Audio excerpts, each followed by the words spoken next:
It began with a single set of footprints, deep in the snow, leading from the edge of the dark Bavarian woods toward an isolated farmhouse. The year was 1922. The place, Hinterkaifeck, a quiet, remote settlement shrouded in wintry silence. But this wasn't the stillness of peace.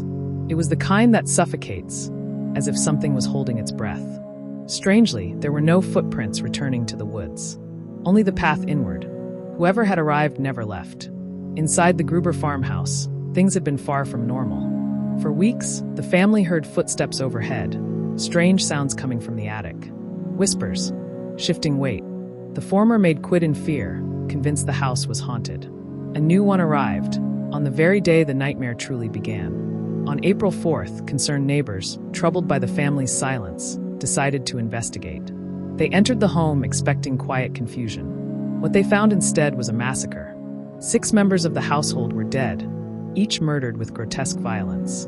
Andreas Gruber, the patriarch, aged 63, known for his hard temper and few friends. His wife, Kazilia, 72, quiet and dutiful. Their daughter, Victoria Gabriel, 35, a widow hiding secrets. Her children, 7-year-old Kazilia, who was found with her hands torn from what seemed like pure terror, and little Joseph, just 2 years old. Lastly, the new maid Maria Baumgartner, who had not even unpacked her suitcase. The killer had dragged some of the victims into the barn, their skulls smashed in, their bodies arranged and covered, almost with care. Others were slain in their beds, tucked beneath bloodied sheets as though someone couldn't bear to see what they'd done, or worse, felt remorse. But the true horror hadn't ended with their deaths. Evidence revealed the killer had stayed inside the home afterward. He fed the cattle, ate meals from the family pantry, lit fires in the hearth, slept perhaps beneath the same roof as his victims. He lived among the dead for days.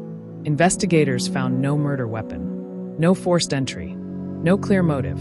The scene was both chaotic and eerily meticulous, hinting at a mind both disturbed and methodical. Suspicion quickly spread.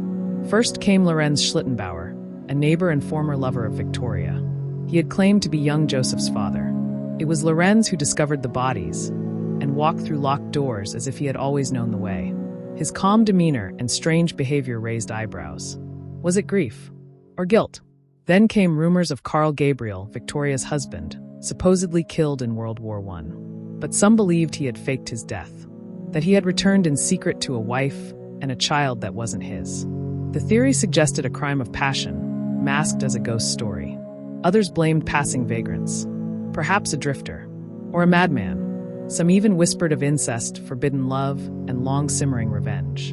But each theory only deepened the mystery. None brought resolution. Even the victims' skulls, sent to Munich for forensic study, disappeared during the chaos of World War II. Lost to time, like the truth itself. Eventually, the farmhouse was torn down, but something stayed behind. A shrine now marks where the home once stood. Locals still speak of Hinterkaifeck in hushed tones, especially when winter returns and snow begins to fall. And they wonder, did the killer emerge from the woods that night? Or had he always been there, watching from the attic, listening, waiting? Because sometimes evil doesn't break in. It waits, inside. Like and subscribe.